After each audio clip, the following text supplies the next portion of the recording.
All right, so we're diving into the iPhone 16e today. It's making waves online, and you want the straight facts before you even think about upgrading, right? We've been poring over all the official stuff from Apple just to break it all down for you. Exactly. We're going to cut through all that marketing hype and figure out what actually matters for you as a user. Love it. So let's jump right in with the top three features everyone's talking about. First up, the battery life. When I saw 26 hours of video playback, I was seriously blown away. Is this the end of low battery anxiety? Like, is this it? I think it could be. Seriously, imagine flying across the ocean, binge watching movies the whole flight, and still having battery to spare. That kind of freedom is something we haven't really seen in a smartphone. Yeah, that changes things, especially for people like me, always on the go. And just to put that in perspective, that's 6 more hours than the iPhone 11 and like a crazy 12 hours more than the iPhone SE. Next up, the camera, the 48MP Fusion camera. It sounds pretty impressive, but is it really two cameras in one? Or is that just some marketing magic? It's a little bit of both. Basically, the 48MP sensor can be used in a few different ways. For everyday shots, it combines data from multiple pixels to create a 12MP image, but with amazing detail and low light performance. But if you need that extra resolution, you can just shoot in full 48MP mode. So you get the best of both worlds, basically. Plus, you can shoot 4K video in Dolby Vision, which is professional grade, right? I'm already picturing some seriously impressive home movies coming out of this thing. Oh, absolutely. This level of camera tech in a phone is going to change the game for amateur filmmakers and content creators, for sure. And last but not least, on our top three list, Apple Intelligence Interlation. What sets this apart from other AI assistants? Yeah, everyone's got AI these days, right? What makes Apple's different? Well, it's the level of immigration and the personalization. Apple Intelligence isn't just another app, it's baked right into the operating system. It learns your habits, anticipates your needs, and helps you do things effortlessly. Okay, now that sounds interesting. Can you give me an example of what that looks like in practice? How does that actually work for the user? Sure, think about photo editing. Instead of messing with sliders and filters, you can just tell Apple Intelligence what you want, like make the sky bluer or get rid of this thing, and it just does it instantly. It's like having a personal photo editor on call 24/7. That's pretty cool. All right, moving on from those top three features, let's talk about the design of the display. The iPhone 16e keeps that same sleek and durable design we've come to expect from Apple aerospace-grade aluminum and all that. But what about this ceramic shield I keep hearing about? Is it really tougher than regular smartphone glass? It really is. Ceramic shield is this composite material infused with ceramic nanocrystals, so it's super resistant to scratches and drops, which is huge for anyone who's ever cracked a screen. And let's be real, who hasn't? So true. I'm all for a tougher phone. Maybe I can finally ditch the bulky case. And how does the display itself compare to the flagship iPhone 16? The iPhone 16e has a beautiful 6.1-inch Super Retina XDR display. It's not quite as bright or sharp as the iPhone 16's promotion display, but it still gives you vibrant colors, deep blacks, a really immersive viewing experience. So for everyday use, watching videos, scrolling through social media, the difference is probably not that noticeable. But for people who really prioritize display quality, maybe the iPhone 16 is the better choice. Yeah, that's a good point. It really depends on your needs and priorities. What matters most to you? Speaking of which, we already talked about the camera a bit. Are there any specific upgrades besides the 48MP sensor and Dolby Vision video worth mentioning? Yeah, I'm curious of that thing. What about features like zoom or low light performance? Anything big there? Definitely. The iPhone 16e has a 2x telephoto lens, so you can get closer to your subject without losing quality. And the improved image processing combined with that larger sensor means you can get awesome shots, even in low light. Impressive. They really packed a lot of camera tech into this phone. All right, let's move on to performance. The iPhone 16e has the A18 chip, the newest and most powerful from Apple. But what does that actually mean for the user? Is this just bragging rights, or are there real benefits? It's definitely more than just bragging rights. The A18 chip is a powerhouse, and it has everything so much faster, and smoother apps launch instantly.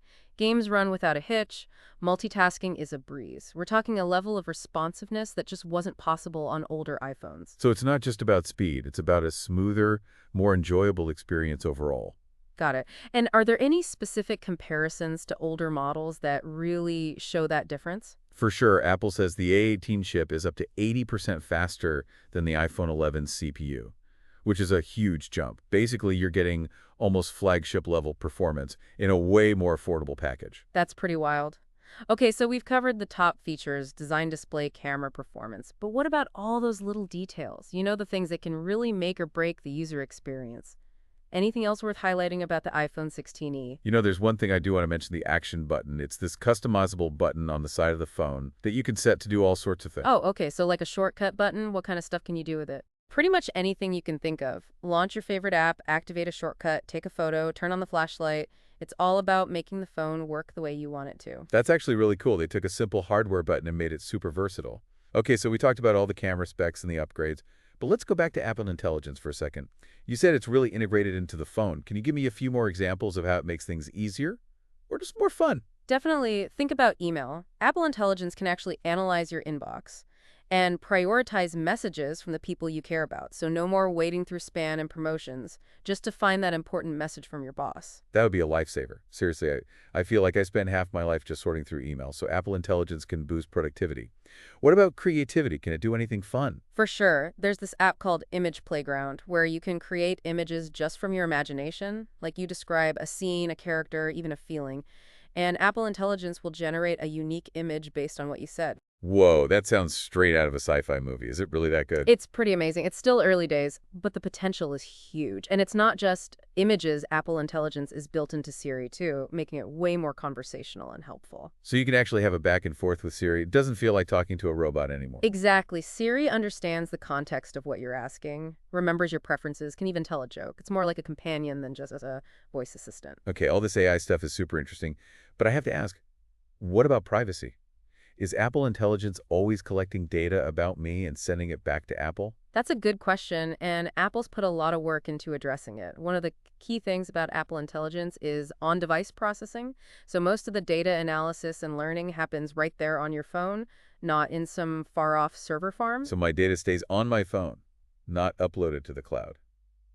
That's a big win for privacy. For sure.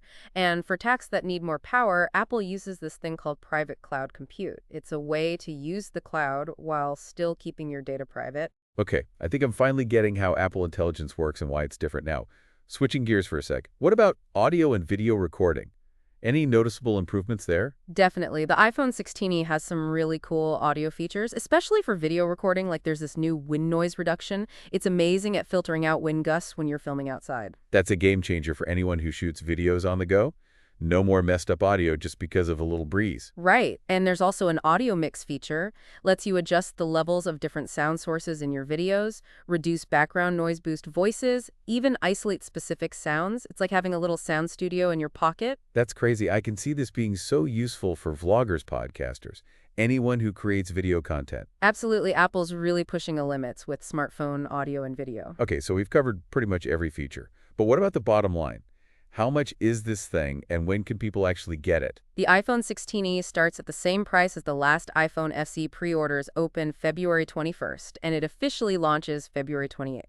So people who are ready to upgrade can pre-order in just a couple of weeks. That's right. Now, the big question, is it worth the upgrade? Especially at that price point. Yeah, because we've talked about all these great features, but how does it compare to other iPhones, especially in terms of value?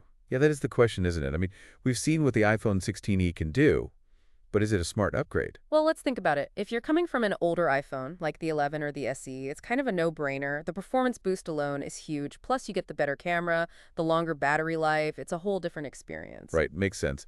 But what if someone has a newer model? Is the 16e still worth considering? I think it depends on what you're looking for. If you need the absolute latest and greatest, the best possible display, every pro camera feature, then maybe the flagship iPhone 16 is more your speed. But for most people, that price difference is a big deal. So is the 16e hitting that sweet spot? You know, latest tech without the crazy price tag. I think it is. It's like they took the best parts of the iPhone 16 and made it more affordable. You're not really sacrificing much in terms of everyday use. This is where I think Apple Intelligence really comes in. Even if the 16e doesn't have all the fancy hardware AI can make up for that, making things easier, more personalized, that adds value you can't get from specs alone. Totally agree. I think this is a turning point where AI isn't just a gimmick. It's becoming essential to how we use our devices, and the 16e is a perfect example of that. So to sum it all up, it sounds like the iPhone 16e is a solid option for a lot of people, especially those with older iPhones, or those who want to try the latest tech without spending a fortune. Exactly. But at the end of the day, the best iPhone for you depends on what you need and what you prioritize. We've given you all the info. Now it's time to decide. That's right. We've gone through all the standout features, the design, the display, that awesome camera tech, the power under the hood. We even talked about Apple Intelligence and how it's changing things up. So hopefully you have a better idea of what the iPhone 16e is all about. Is it the right upgrade for you? That's the question we'll leave you with. Think about the features that matter most, how you use your phone, and of course your budget. We always encourage you to do your own research and find what really works for you. And hey, maybe this deep dive got you thinking about other tech out there. Keep exploring, keep learning, and we'll see you on the next one.